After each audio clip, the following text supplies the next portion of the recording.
Hey guys, welcome back to my channel and hi, welcome. If you're here for the first time, I'm Jyotsna and I make book related videos, and you can check out my other videos as well, because this video is going to be a bit different than the others. This one is going to be more like chatty video where I'm going to talk. I do not make many chatty videos generally. I mean, although I chat a lot about books on this channel, I tend to make less chatty videos because of the fact that I feel I need to feel like, very, very inspired or very motivated or serious about the topic if I want to talk about it.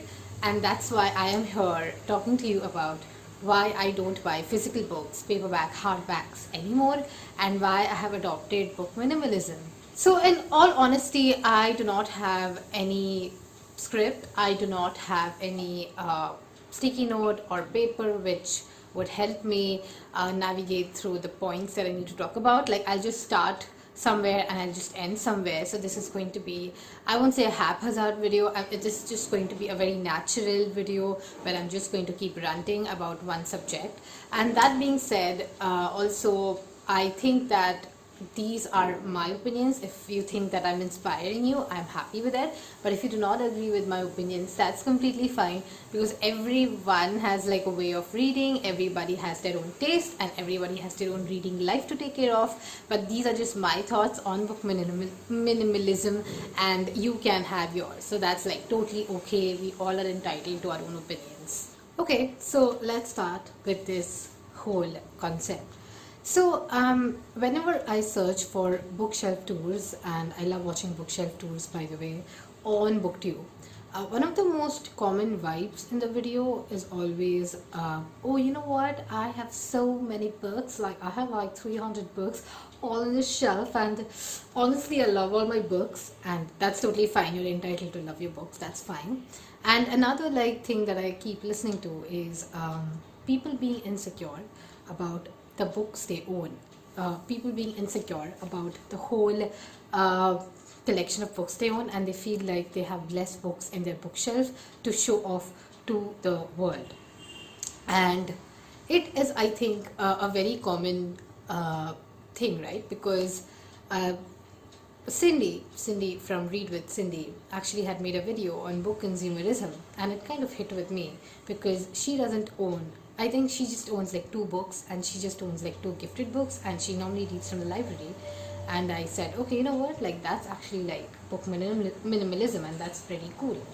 But I think the more important point of this whole thing is this, that it's your own experience with the bookish realm that makes you decide whether you want to read physical books or ebooks or however it is. So I'm just going to keep this story short. Okay, so this whole story starts in 2015 when I got my first job right out of college, and I had a very, very, very nominal salary, very nominal salary, honestly. Like, if with that salary I had to live in a city alone on rent, that money would not even suffice, honestly.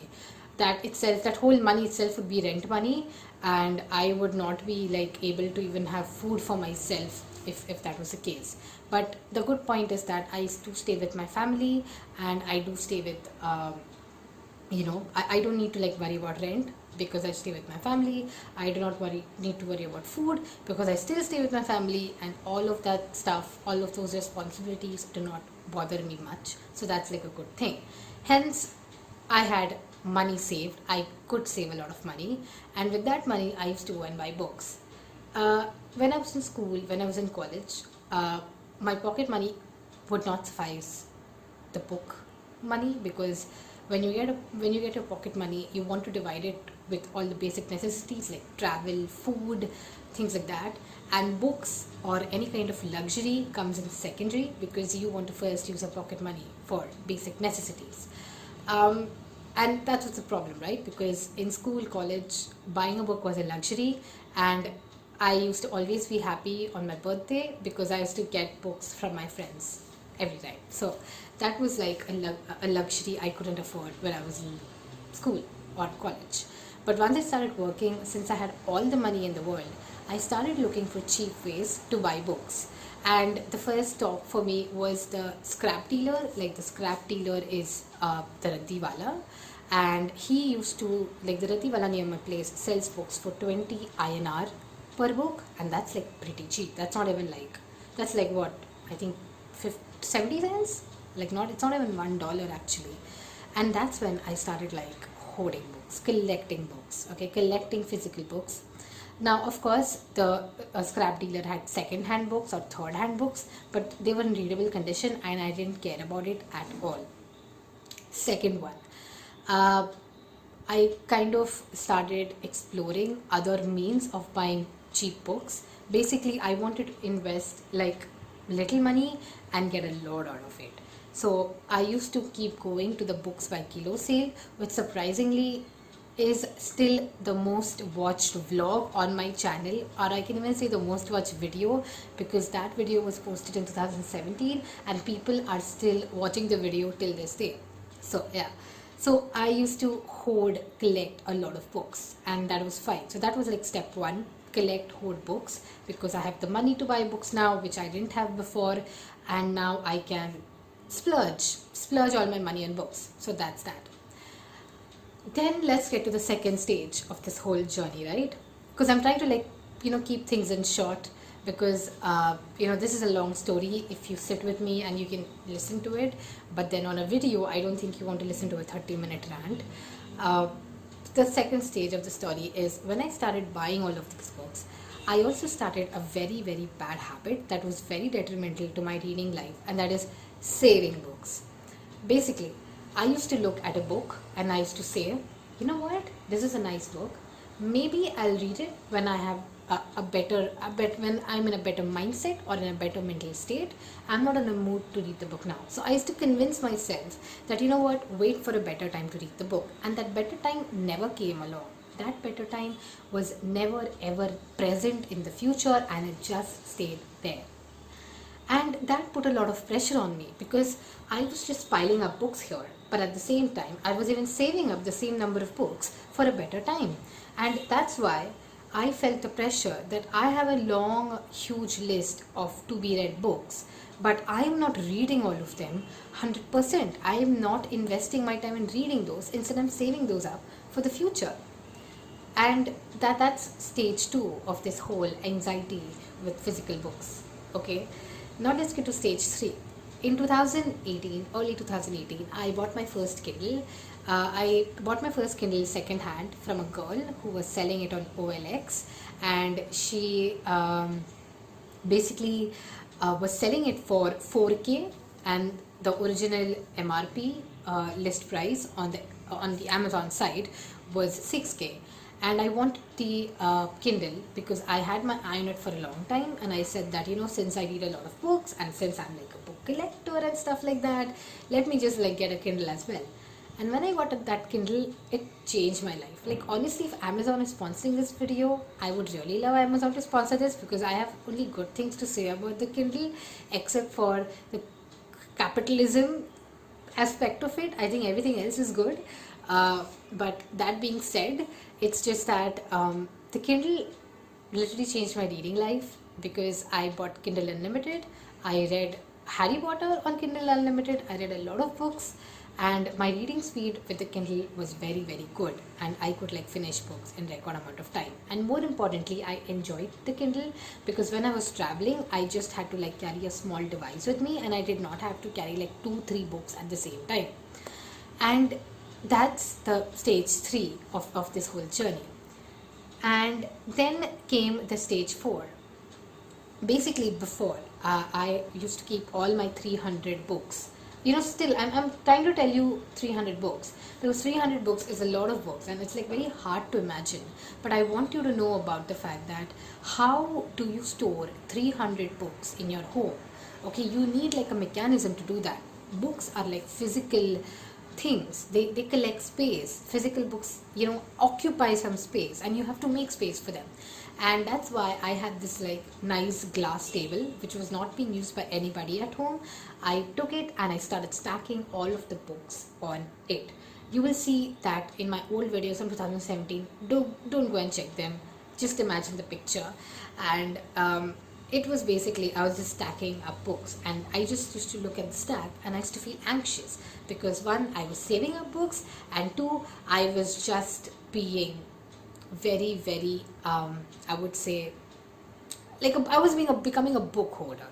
Basically, I was becoming a book hoarder.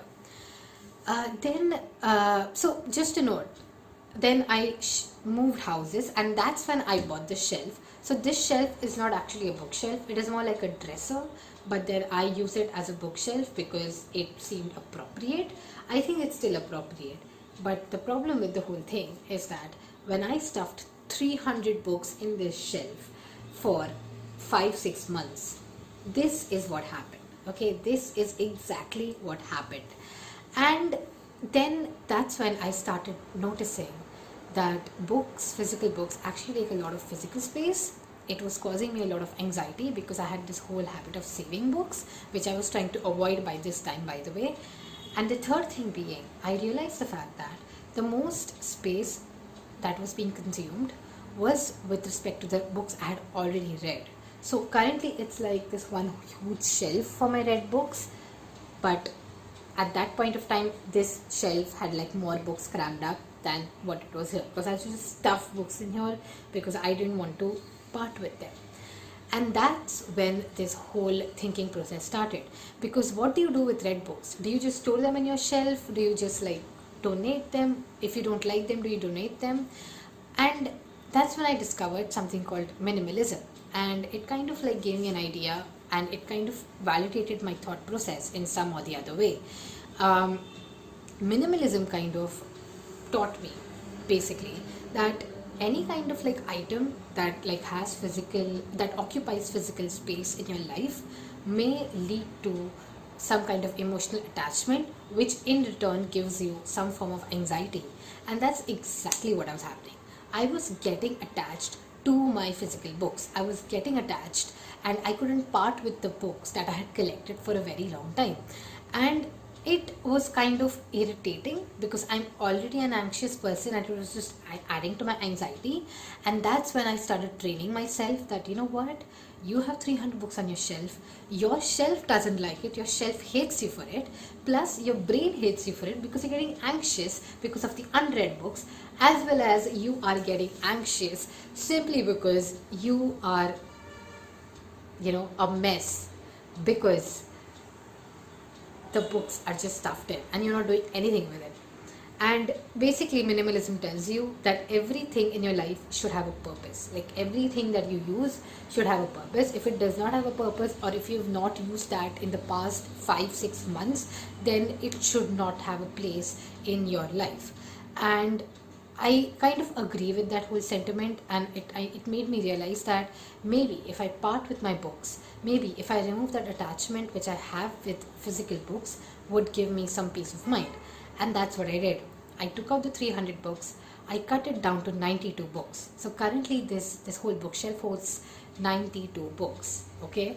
And I decided that the others can go to charity, put them in boxes, send them to charity, and I'm hoping that some needy person is reading the books that I donated right now. Now, that being said, it was not an easy process, right? It was not an easy process because someone who's been a reader since a very long time, and I think even you kind of relate with this, because books are portable magic, and it's very difficult to part with physical books like that. It's not very easy. But if you think that if you think that it's all about priorities, right? So if you think that your book collection or your book hoarding, the book hoarding side of you, because every reader is a book hoarder somewhere, so if you think that hoarding books is like more of a priority for you, then please go ahead, do that. But if you think that it's affecting your mental health, then that's a very bad thing, because that kind of anxiety that gets associated with books or with any kind of physical object, I'm not only talking about books, it can even be makeup, it can even be stationery, because I know that I am kind of like a bit addicted to stationery as well, and I've cut down on stationery too. It just creates it does not create like a good mental space for you. So that's like my history with physical books. So one thing that I'm proud, so basically I had taken this resolution in 2019, right? Uh, was I wouldn't go ahead and buy physical books in 2020. And 2019 was a time when I was trying to cut down on buying books, but I couldn't resist myself. I used to go to Crossword and I used to like browse everywhere and I used to find like a nice book. And if this was like school days, if it was this was college days when I did not have money, then I would sit there and read the book and finish it and put it back, because that was like the need. I couldn't afford that particular book, but since I had the money, I used to just like splurge money in Crossword, and I used to come back home and I used to keep them in my shelf, and that's how it worked. And I just realized that I'm spending so much money, and plus I am saving books a lot, saving books for a better time. It's not like a good cycle or a mental health picture. I've gone to Crossword just for the fun of it. I've browsed through books, and then I've been like, okay, you know what, like I feel like buying this book. Let's just buy it. And that just made me very impulsive. That just made me spend more money because I didn't plan to buy the book. I just went to the bookstore and I bought a book. Like that's what happened. And that's where I decided that I really need book minimalism in my life if I want to save money, like be stringent with my pocket, and at the same time if I want to like not let my wooden planks break, and third thing if I want to settle on my anxiety. So yeah, that's my relationship with physical books, and it's been turbulent. It's not like I don't like physical books, of course, but it's just that whole cycle of storing, hoarding books, and not knowing what to do with read books, not having a purpose with the already read ones, because I do not tend to reread books, is like a whole detrimental cycle in on the whole. So what do I do now? Okay, as of today, what do I do is something very simple. I don't buy physical books. If I have a book that I want to put on my wish list, I have a very, very specific wish list on my Goodreads. Subtle way to promote my Goodreads, of course. And I go to my Goodreads, I have a tag which is called books to buy. And if I think I should buy the book, I put it in that tag. As of today, I have like 80 to 90 books under that tag. And next time when I go to my Amazon store to buy something, I will look at the tag. Now also when I buy, so of course a Kindle is not like the easiest way out here. Like a Kindle will only help you get rid of the physical clutter, but on the Kindle as well you can buy a lot of books, right? A Kindle is meant for buying a lot of books. And what I do is I buy books in bulk on the Kindle, and after I'm done reading that set of books, then only will I buy the next set of books. So I always have this running list of books I want to buy, and then when the time comes, I kind of add them in my cart, and then I buy it from Amazon's Kindle store. And that's how that works. And maybe this will work for you, maybe this will not work for you, but the main reason I wanted to share all of this stuff today in this long ass video is simply because I had got a lot of responses after my video, which I had posted a couple of days back, regarding how is the Kindle and should I buy it. And I can make a separate video on it, of course, like telling you why an e-reader is good. But my purpose of this video is to let you know that in today's world, as things are moving in a digital tone, maybe you can also adopt like a digital way of reading. Of course, this is not a hard and fast rule, because I myself know that I may buy physical books in the future, but only I know what kind of physical books I'll buy. I'll only buy books which have pictures in it, where the reading experience on the Kindle may not be as good as like reading a physical book, or pictures or books which have puzzle pictures to solve. And by that I mean, like, there are some thriller books where there are these puzzles that the reader has to solve in order to identify the next step that the protagonist is going to take. So of course I'll be buying books like that. I don't have like a complete blanket ban on physical books, but my point is I always will prefer ebooks over physical books, because physical books give me attachment, and attachment gives me anxiety, and I want like a better breathing space and a better breathing life for me. So yeah, I think that's that. And So yeah, I think that's it. Like that's all I wanted to like portray in one video. It's like 18 minutes already, and I'm just thinking of any other points I need to add. However, let me know what you think, because I want to know from you, right? Because this is a very controversial topic, like e-reader versus physical books. That's like a very controversial topic, and any person who loves books will tell you like how they go to the bookstore. Like I'm just like picking up a random book here.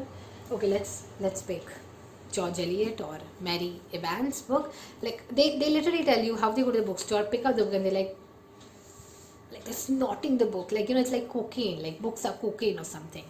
And I don't do that. I'm sorry. I mean, if you do that, well and good for you. But I don't do that shit, right? I don't snort books, and maybe that's why I don't feel that much attachment as I must feel, and I don't feel like I feel like joy like holding this book in my hand, but I also feel like I have not read this book yet and it's giving me anxiety. So I think it's like all on priorities, like stated. It's very important that you actually have that kind of balance. But yeah, I'm literally looking forward to your thoughts on it, because I'm just ranting right now and telling you about the multiple things that I have faced. So I think that's it. We are this whole clip is like almost 20 minutes, and then I think there'll be more clips added in. So I will see you next time, and open to discussions and a conversation in the comment section, guys. Bye.